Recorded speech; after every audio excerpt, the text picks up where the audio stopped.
The coronavirus pandemic led to an unprecedented growth in e-commerce, including the surge of social and live commerce.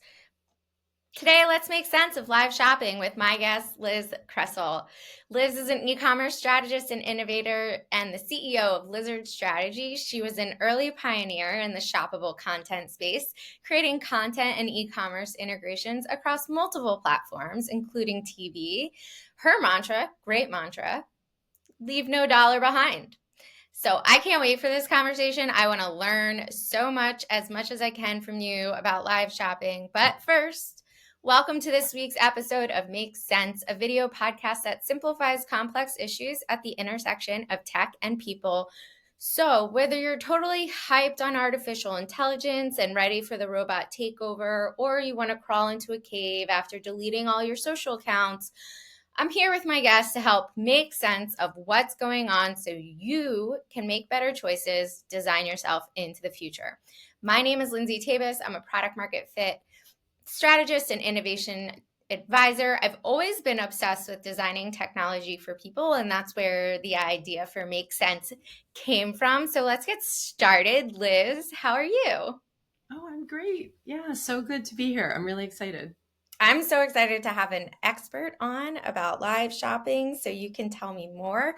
My mom has had a brick and mortar shop since the 70s, but she's also been online for the past 20 some years. So maybe I can pick up a thing or two and share it with her. So let's start with our first segment, Crystal Ball. What does the future hold? This is where I call out some interesting predictions for this year, and the experts, my guests, tell us their hot take. I'm going to rapid fire some headlines. You know what, to be honest, it's a little fire. It's not rapid because there's always something interesting to talk about. So I try to do it fast, but anyway, I want you to say, yes, I want that to happen, or yes, that is happening, or no, I don't want that to happen, or no, that's definitely not happening right now. And then we'll go from there to talk about some of those topics and more further. So, you ready for your first one? Yes, I am. Okay. Here's an easy one, softball pitch off over the plate. In-person and online retail will tie the knot. So renovating and reimagining existing outdated retail properties, e-commerce flatlined, online-only brands like Warby Parker, Casper, they have retail spaces. So like what's happening? Are these worlds all coming together? Yes, that's happening now. I think where people get tripped up has more to do with like the old commoditized experience where you just have stuff on the shelves. When you think about the Warby Parkers, the Apples of the world, they have interesting, unique experiences. The Dyson store, I mean, a vacuum store. How do you make a vacuum store exciting? But they have. So that is happening. And, the omni-channel universe is affecting everyone. I saw an adult store near my neighborhood where it said buy online, pick up curbside, which I thought was brilliant. Yeah, It's so everywhere. we see examples all around. So it's not just, online native brands moving to physical stores, but we have plenty of physical stores that are moving online. And then how do we connect those experiences for our customers? So yes, that is happening. Awesome. So social media users turn their back on the algorithm.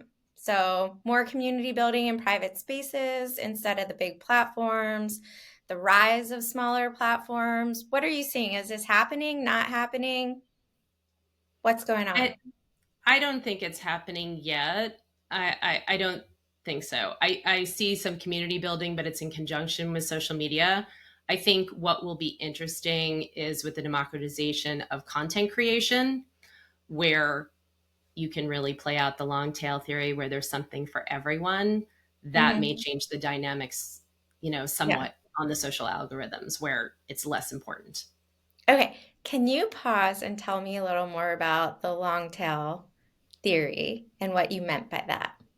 Sure. So the long tail theory is It was originally used for media entertainment, and a lot of times it would explain like the hit machine of music or something along those lines, where you used to have these mega, these brands that would come along and have mega hits. But then Mm-hmm. you have the mainstay. So if you think of someone like a Tom Petty and the Heartbreakers, just Mm-hmm. for example, who was consistently doing well over time, really, he may not sell, okay, the millions and millions and millions, but if you look over the years, actually, all of his sales over the course of the years make up more money than the big hit makers. Right. So the idea is that even if there's like two people who like your music, the two people should have it because that artist gets to make music. So Mm-hmm. basically, with the long tail, what we're talking about is people should, it doesn't matter because we're going to find content that we love and we're going to tune into it. And as long as there's a platform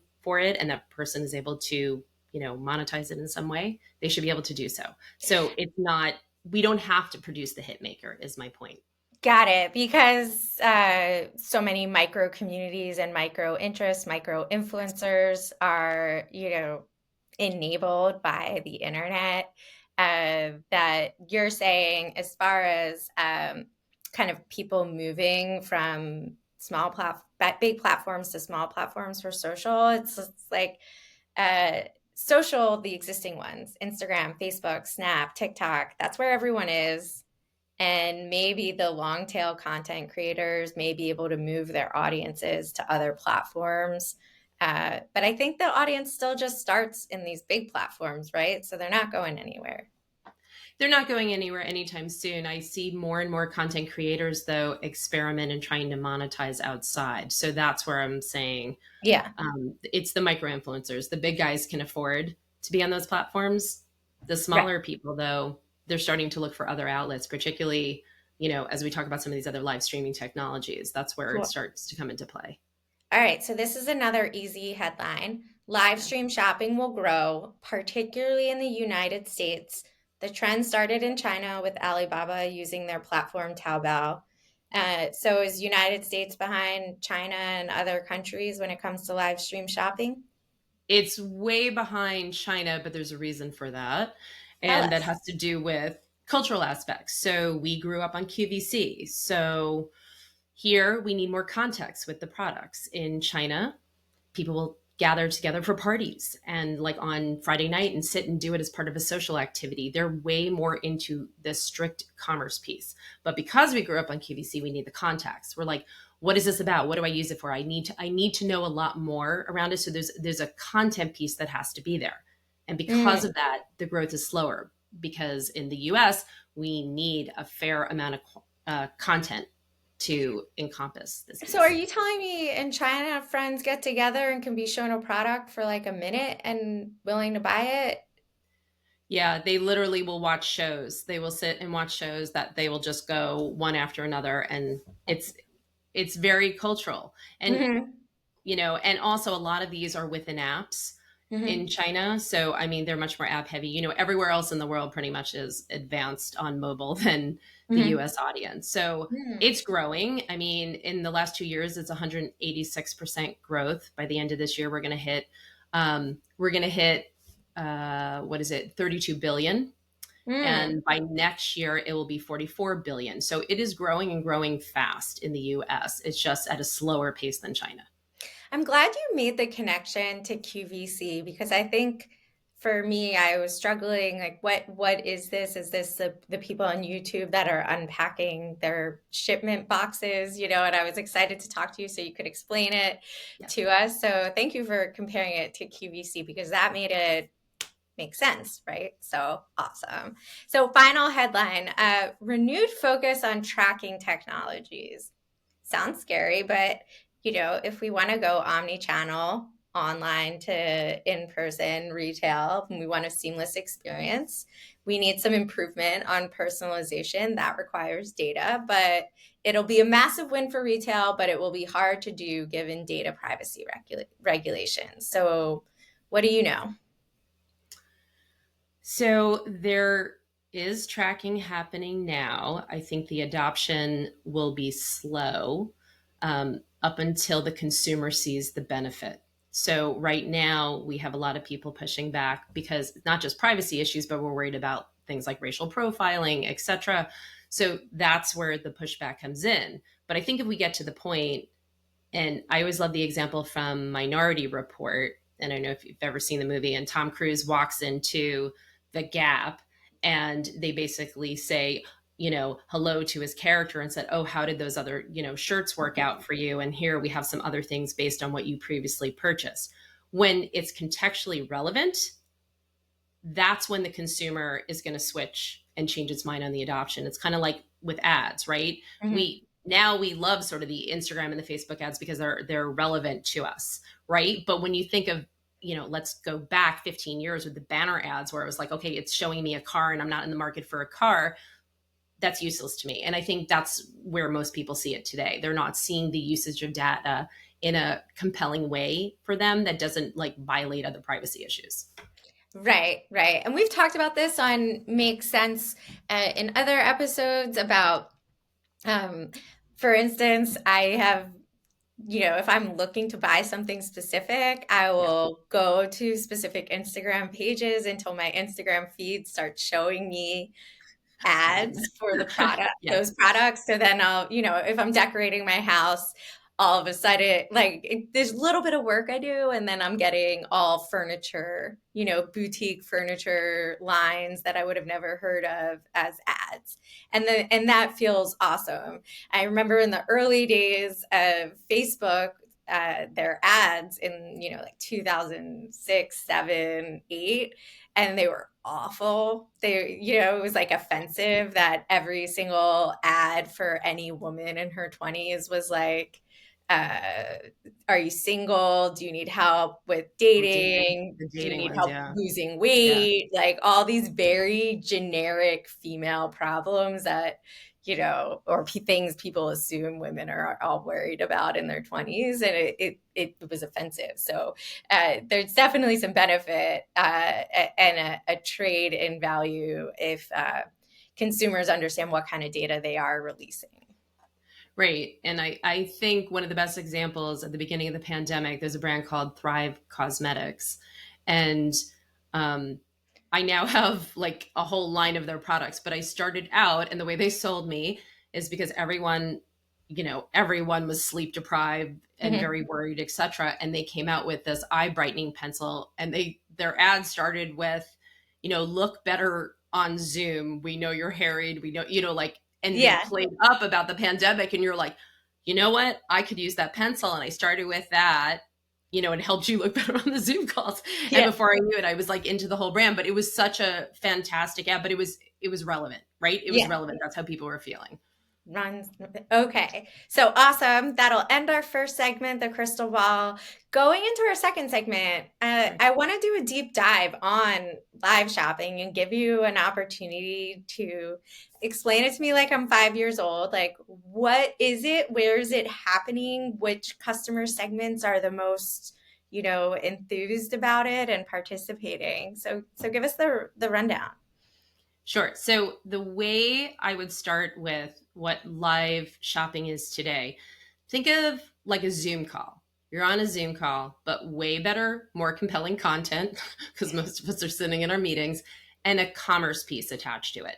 So the difference is here, the community can be part of the conversation, right? In an active way. They can interact with the host, they can interact with one another. In many ways, they actually help the sale because they may say, oh, I love that blouse. Yeah, I bought it. I wear it to work. I also wear it on date nights. And other people are like, oh, I hadn't thought about date nights. And then they start chiming in and they actually help with the sale.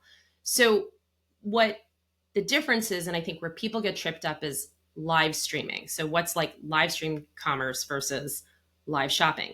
So live shopping is definitely live stream commerce. Live stream commerce is not definitely live shopping. All right. You're So going to have to explain that one. sure. So basically, if you think of just the era of live stream, people are saying, "Hey, look at this great makeup brand, etc. I just put on this eyeshadow. If you want to buy it, click the link, and then it would take people to the website. But you're basically it's a few clicks away from where you need to be. Hmm.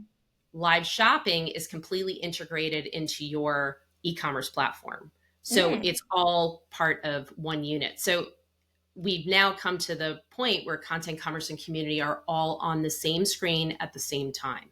And Mm. live stream was not the case because in many, and this is one of the things when I'm training people for live shopping, they're so used to do live stream, where there isn't an active audience with them.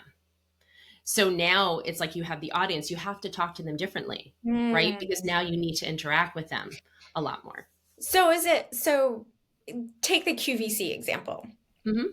Like QVC didn't have the community component. Right. You're Right. just watching QVC and you can call a phone number, right? And make the order. I don't even know. I don't think I've ordered No, anything. it started out many years with the call to action was a phone number, and Yeah.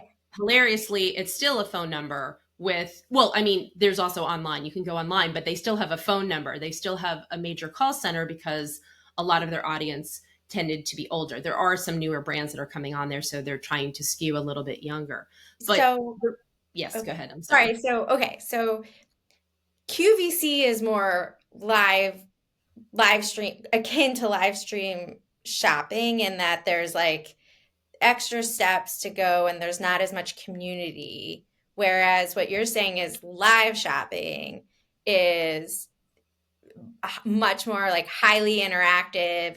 Those hosts that are showing off the products and describing it need to be aware of the conversation that's going on at the same time, Yes. and ask people questions. They're really like a true kind of like webinar host, like asking people questions and encouraging engagement, and responding to content.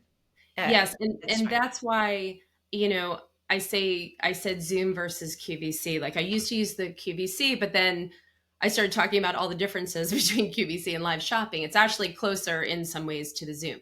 And the Right. reason, and the other piece that I want to distinguish from QVC is they do it a little more like China, in the sense they may have a theme and say, okay, it's beauty night, and but they'll talk about product. Where live shopping is going is really, it's about the content.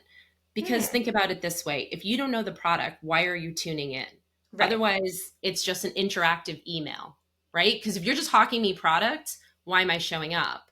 But if you say, whatever your product is, 5 tips, to get your skin ready for the summer, or something, if you were a beauty brand, well, whether or not I'm part of your customer base, I might tune in because I am concerned about my skin for the summer. So now I'm going to go.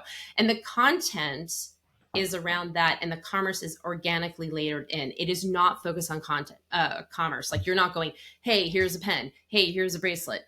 That's not what's happening. You're having a larger conversation about lifestyle and things like that. So content is so key. And again, Hmm. this is why it's slower in growth, because that takes time. Like real Hmm. content takes time. Yeah, and that probably having hosts and facilitators and moderators that can Yes. both highlight and speak to the products while also getting cues of what's going on in the community to comment on those things and respond Yes. to like live chat or anything like that. That's a talent in itself. So yeah, I mean, you need several parties. Usually there's a host and there's usually other people managing social. Hmm. And then in terms of the platforms, because you had asked about that, like where are people doing it? People are doing it on social, and people are doing it on standalone platforms off of their own website. I will say I'm a huge advocate about doing it on your own website for a number of reasons. One, Hmm. you get all the first party data that you're just not going to get if you launch it on those other platforms. Two, you are much more able to control your branding and what that experience looks and feels like if you do it Hmm. on your own site. And three, again, we want the content ownership rights. If we start putting it on social, they also have the rights to that content. So Hmm. I think it's really important to do that. And then you can clip it down or put the full replays, on your social, etc., in emails, and you can have it live on your site. And what a lot of my clients are starting to do is have the replays play, for a certain period of time after the live event. So anyone who comes on their site can see a live at a certain point in time. Got it. That's like having a recorded webinar and letting Yes. people Yes. enter. But live. Um, Yeah. so talking about technology and platforms, are we seeing like Shopify has apps for stores to add on now to create these types of experiences? So is that happening in the e-commerce platforms, whether it's Magento, WooCommerce, BigCommerce, Shopify, are they helping to support these, or are we having to send people to some rising startups because the integrations aren't there yet? So I will say, as always, Shopify leads the charge just because everybody builds for them first. So there are a lot of standalone platforms that people can use, and some of them will do integrations for those who do custom, etc. Mm-hmm. But if you go into Shopify, there's way more platforms available for them Mm-hmm. to do it than any of the other Got um, it. Okay. platforms. Yeah. So, but there's about 35, 40 platforms out there right now of these Mm. standalone that allow you to launch from your own site. So we'll probably see some consolidation over the coming years as 100%. some They're not winners all created emerge. equal. Yeah. Yeah. Yeah. So which customer segments are jumping feet first in the United States into live shopping? So, the natural ones are um, fashion, beauty. I'm seeing a lot of that, but the consumer products are starting to move into the space Mm-hmm. because, they're doing demonstrations of the products, recipes, things along those lines. But one of the segments that I'm seeing growth in that I was really surprised that was going quite fast. I mean, we're getting a lot of demand. So, focus group of one. But my point is that on B2B side. So it's really interesting. Like you can definitely use live shopping for services. Your call to actions would be different. It might be like book an appointment, book a package of services, etc. along those lines. But I even have a client who's an insurance company who wants to use it to help educate, brokers out in the field, help sell to, new clients in a mass format. And then, the downloads are things like book an appointment, here's download a white paper, etc. Here's some other documents, in exchange for an email. So B2B, like all the B2B clients that I have coming in, because I serve both B2B and B2C, all want live shopping. It's Mm-hmm. really fascinating. I didn't think it would pick up as fast on that segment.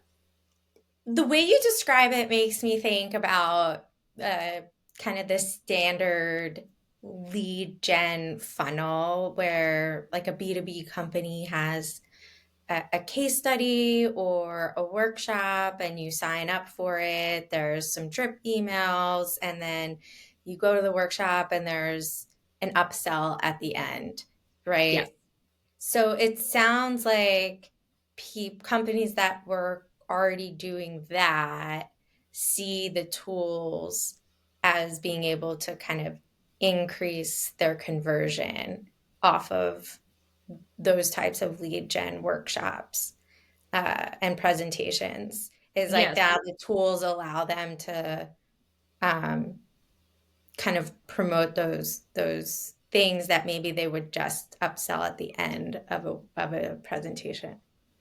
Right, because they can have it right there on screen the whole time. And it works really well for education. So if you think even like on the retail side and B2B, like on wholesale, I have a Mm-hmm. client who's using it to showcase all the new products each month, every time they have a new offering because they invite all the buyers. And the Mm-hmm. buyers will then take a look and they can purchase directly because their website is a B2B website. So Got why it. not?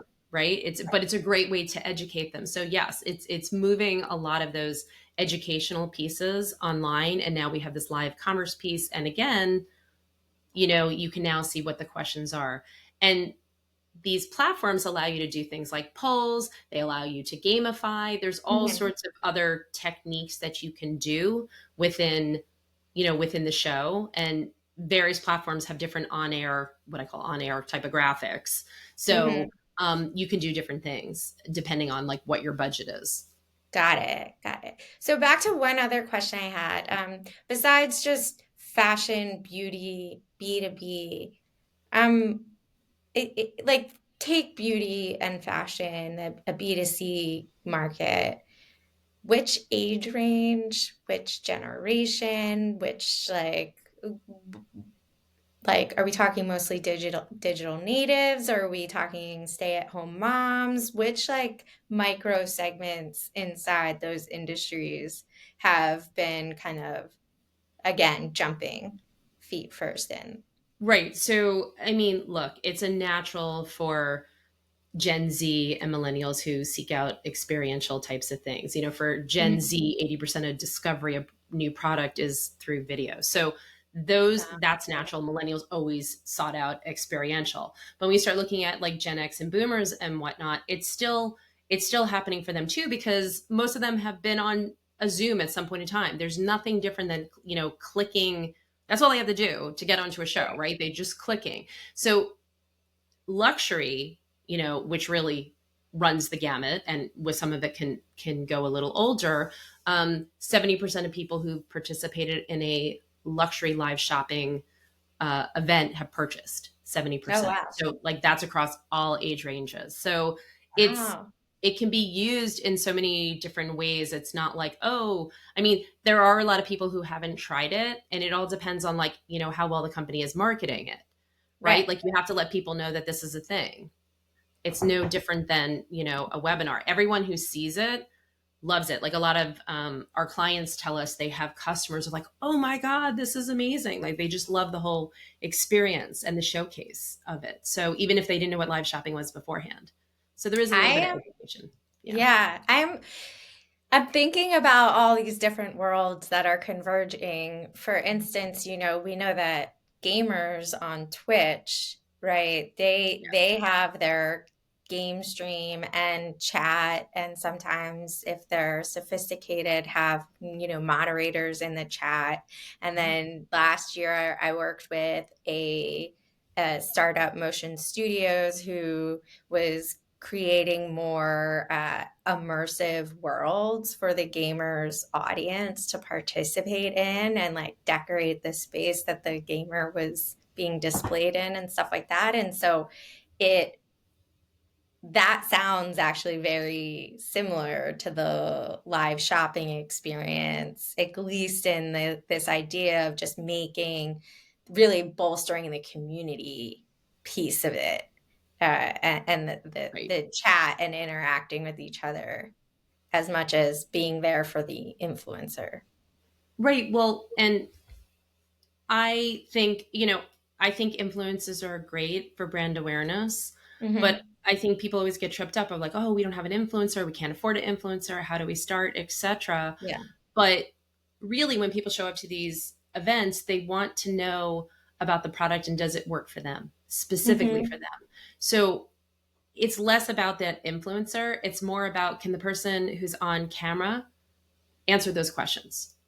Right. And so if I'm going to ask you those ingredients, can the influencer ask that? And this is why we always say like the brand should be available if the influencer can't answer some of the questions that are thrown at them, Mm. etc. But you don't need an influencer. Like really passionate employees can speak Right. really well to these products. Like people don't care what folks look like on camera. They care if they're boring. So like you can't have someone who's totally monotonal or something Right. like that. Like you need someone who's engaging, but you Yeah. don't have to be beautiful. Like it's everyone's like, oh my God, I don't look like an influencer. It's like, who cares? That's not why they're tuning in. They want to know about Yeah. your product and does it work? And does it work for them? And can you banter and be fun on camera? Yeah, it's reminded me of one other thing, one other site, Stonks, which, like, I hate this name, but I don't, I'm not familiar with it. it's a very Silicon Valley bro thing, but they do kind of pitch days and demo days online, and there's a chat and there's a button. You can say that you're interested as like an angel investor. You want to Okay. talk to the startup, you want to maybe commit some money, stuff like that. So you can watch the pitch and live comment, go in if you know the founder, cheer for them, stuff like that, on their platform. So I think we're seeing a rise of like, yeah, community and chat combined with video. And in this specific application, commerce shopping, checking out. Yeah, the community piece is huge. I think people, they come to live shopping for the the conversion, right? Like they're ultimately looking for someone to purchase. But it's such an amazing way to build community because you get to ask, you get to ask people questions, your customers questions. Hey, we're going to roll out a new line. What do you prefer? Which of our products that we discontinued do you want to bring back? Like you can really get the feedback from the audience. But not only that, it's wonderful for VIPs. You're doing special things just for them, behind the scenes, talk to an influencer, talk to, a celebrity, et cetera, et cetera. So getting to see those types of things from the community side, it's wonderful for brand building, being able to have those and talk about, particularly for brands that would fit more towards lifestyle. What if you're, a yoga brand or, some sort of, health food brand or something like that, having regular talks about those things and what you're facing. What if you're gluten-free? What if you're, are chronic types of stuff that people have? Having that community really helps build the retention for the brand. It actually reminds me, and now I'm going to bring in a totally different Sure. thing, is that I did some research for a consulting company who was working for a luxury auto brand.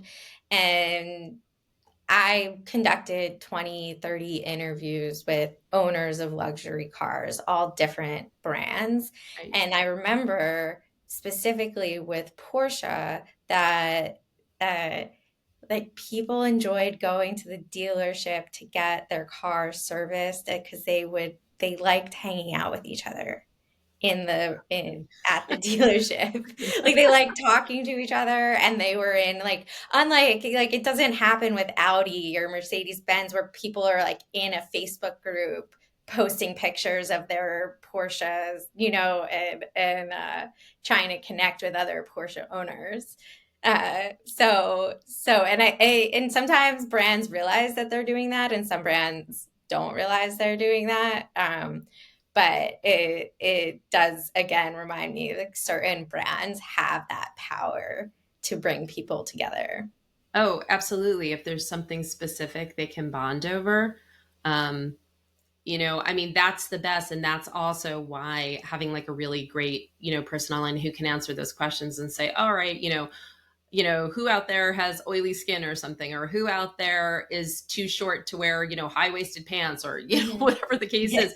And then people are like, oh, me can't do that. And they bond over these sort of like, it can be an awkward moment. It doesn't have to be this like wonderful moment. So people, people like those experiences that you could talk about it. This is kind of out of left field. It's the kind of the one question I know people have been trying to solve. I think so I had an e-commerce store for like 2013 and 14, and then I was like, I don't want to run an e-commerce business. It was, early on in the athleisure boom. And I think one of the things that I really understood, besides, that there's general hesitations around e-commerce, it just wasn't quite yet a habit, is that people have concern about buying brands that they don't know and they don't know how they will fit. Trying a new brand for the first time, I remember psychologically, some people were like, I don't know how this fits and I don't know if I'm going to have to like return it. I don't want to have to return it. Now, I know returns is a whole other retail and e-commerce issue, but how do we get over how have clothing brands like leveraged live shopping to help people understand like the fit? Are they doing anything like that? Yes, they are. You're seeing more of this online as well too, where you're using models of different sizes, right? I had someone ask me recently, they had this beautiful cashmere line and they said, what do you think of my site? And I said, well, all of your models look like, they're 5'11" in a size 0 or 2. I'm neither. So I don't understand how that would fit for me. So I think more sites are going towards, you see it now, they'll say so-and-so is 5'6" and 145 pounds or, something along those lines. On live shopping, what we're generally recommending for people who are doing clothing to use different size models. But what's also great about it is you get to show, how a product moves, how it flows, how it fits, how it would drape on different, on different types of figures. You can also show things like hidden pockets, etc., that wouldn't really display well online. So that's how people are using it to showcase a lot of the features and benefits of products that wouldn't play as well. Particularly if Yeah. something's like in black. Black is very hard. Black Um, is very hard. is really, really hard. Yeah, Yeah. to show. There's this new collaboration I found out about just because I was shopping on Off Fifth, Saks Fifth Avenue's outlet website. So now they are selling Rent the Runway dresses, like pre-owned Yes. Rent the Runway dresses. And that gave me an idea to look up some of these dresses on Rent the Runway because Rent the Runway has all the data. They have all these members that have posted pictures of themselves in the dresses saying whether, it's true to size, a little big, a little small, and you can see how it fits on someone's body that's very similar to yours. So I'm wondering if like Rent the Runway can leverage all of that data uh, for other e-commerce platforms to help them show off the I product. guess it would depend on whether they had permissions on the photos, etc. I mean, obviously eBay, right? Like eBay does that with all their data. Yeah. But I don't know, like on the photo side, yeah, because I mean, look, that's what people are doing on websites as well. You see someone bought a dress and now they'll show, everyone's doing their testimonials with a photo. So now you can Hmm. see, oh yeah, she's kind of more like my figure. And, Yeah. I get it. Like, someone who's more busty will see it, or someone who has more hips or sees that there's someone close to them, Hmm. that looks like that. So that's where people like that. Obviously, return policy, but testimonials go a long way. You need to see people who look like you wear the outfit, so you feel Yeah. comfortable making that leap, right? One of my favorite new pieces of clothing that I bought is this jumper from a site called 4 Days.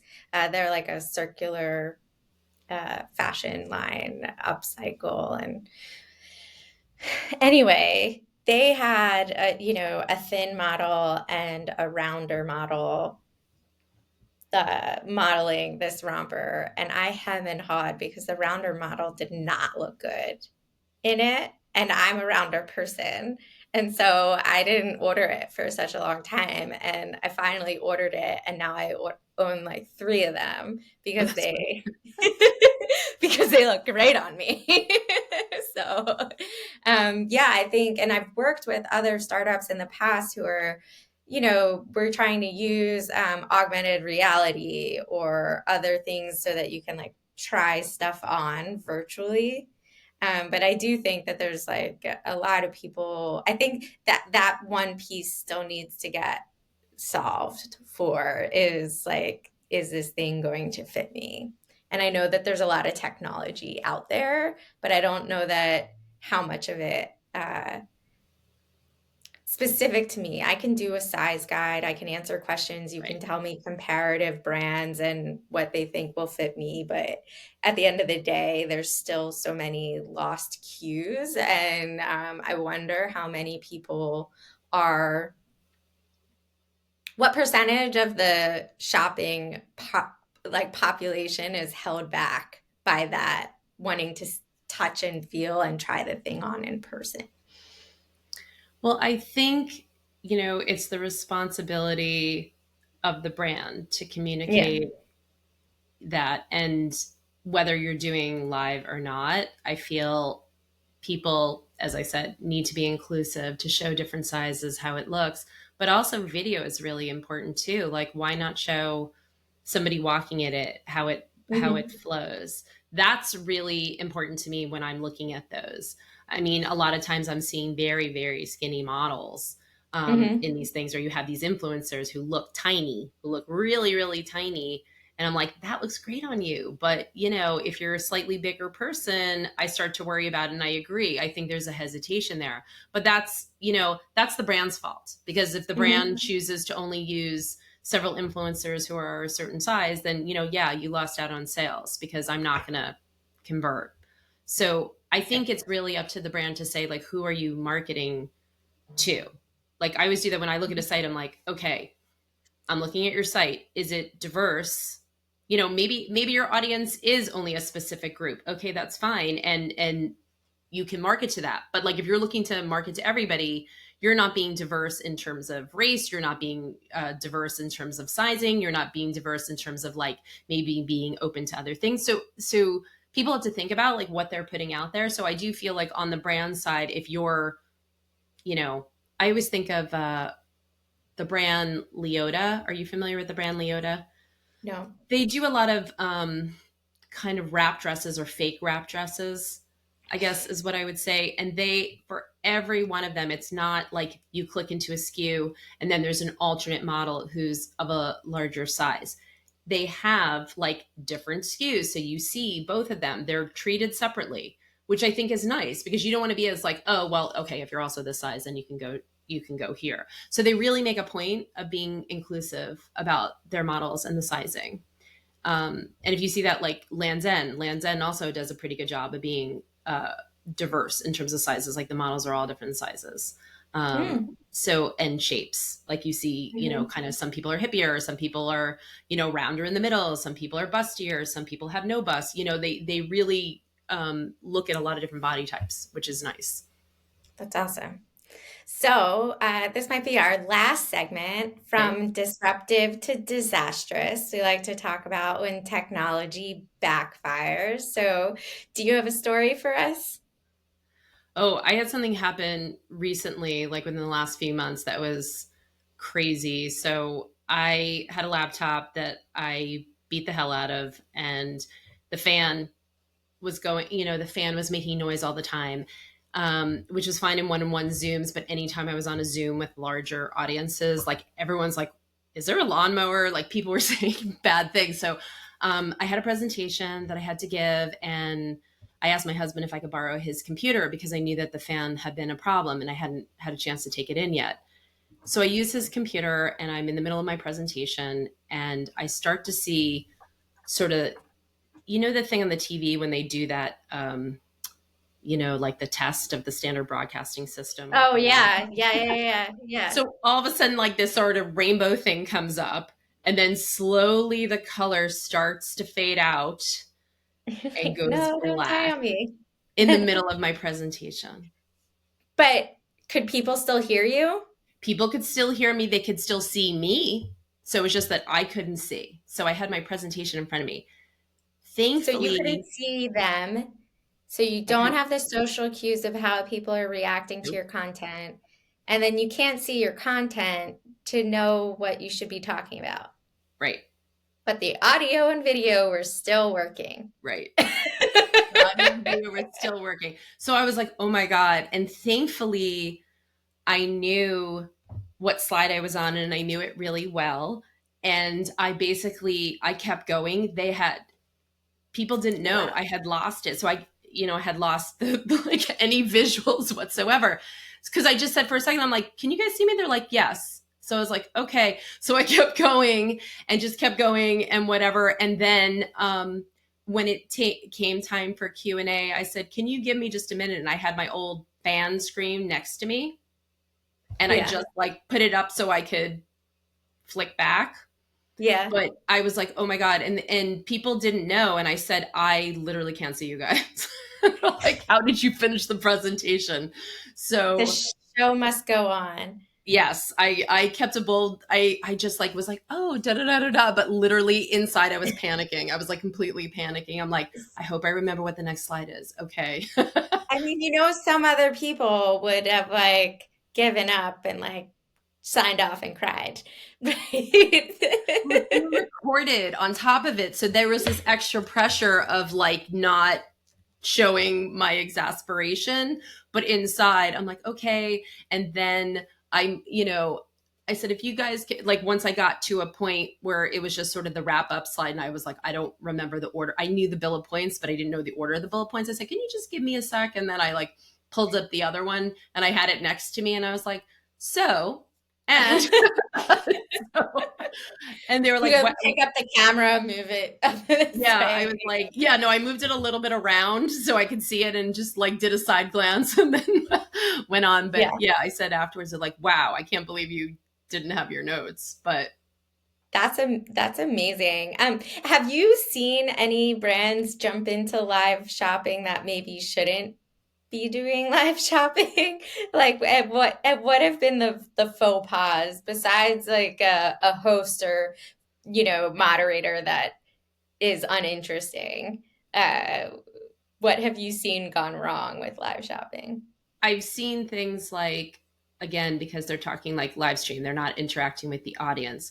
They're not going close enough to the, like, so they'll say, oh, here's a purse, and they'll be standing like 20 feet back from, and I was like, how are people going to buy this purse They if, or can't see it. handbag, excuse me, like if you haven't shown them the handbag, you're too far back. I've seen things like that. And then people always worry about making mistakes during these live things. And I always like to tell a story about someone who wanted to do a doggy fashion show for a dog, um, a pet brand.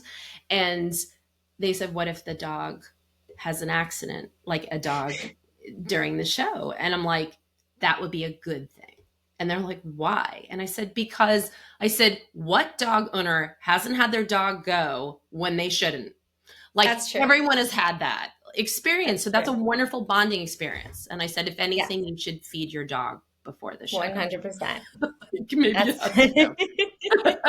so, but like people panic about those things, but really, it's still experimental. Think about like, just in early 2020 when we were trying Zoom and there was all sorts of stuff, like people are still very accepting of all of the mistakes and that can happen. In a few years, will they be as accepting? I think right now it's fine, but mostly what I'm seeing for people is they might trip or something along those lines. It's like, it's the regular, yeah, regular everyday stuff. It's, but regular most, everyday stuff. yeah. Or as I said, I see the bigger thing that I see people making mistakes is they're just literally going product to product to product. And the higher conversion tends to Right. be on, This is a can. Buy right. this can. Yeah, like, exactly. And they'll be like, okay, here's this pen and it's 3 payments of $9.99. And okay, let's go, and this is a post-it and the post-it, so they're doing that and there's little to engage with, Hmm. and react to. And when we see people saying like, oh, I love this outfit would, you could use the shirt with these types of things. What would you guys use it for? Okay. That is very different than, just throwing product at people. Right, right. So, So, so so I we think that's gotta zhuzh storytelling. up everything, you know. We have to think editorially. So, and I don't mean like fashion editorially. I mean, what would make you click on an article if you're reading, right? Right. It's always those listicles of, 7 ways to do this, 6 ways to do this. These are things you should think about. People like those. And as I said, if it's around something, if you go back to BuzzFeed, right? Why was Mhm. BuzzFeed so successful with all its lists?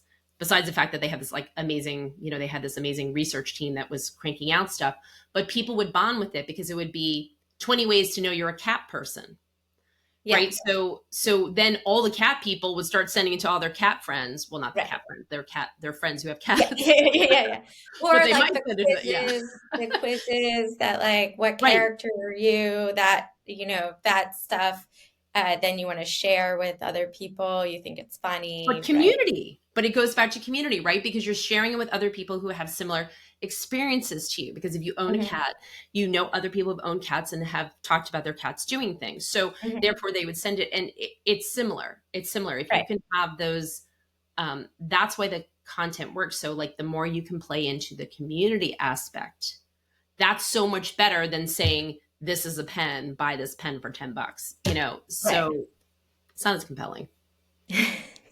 So, Liz, let's make it make sense. What are the 3 C's of live shopping? You told us before it was content, community, Commerce. commerce. All Content, right. commerce, and community are the 3 C's. Okay. So, and the other interesting fact I will take with me is that it's been slower to adopt in the US because we do need that content, and the community part certainly helps. We need to understand the product more before we just purchase it, We need correct? the contextual relevance. Like, how does Yeah, this work for me? How is this relevant to me? How is it going to solve my problem? perfect. Cool. So thank you all for listening to Make Sense with me, your host, Lindsay Tavis, and guest, Liz Kressel. We hope you enjoyed our take on live shopping.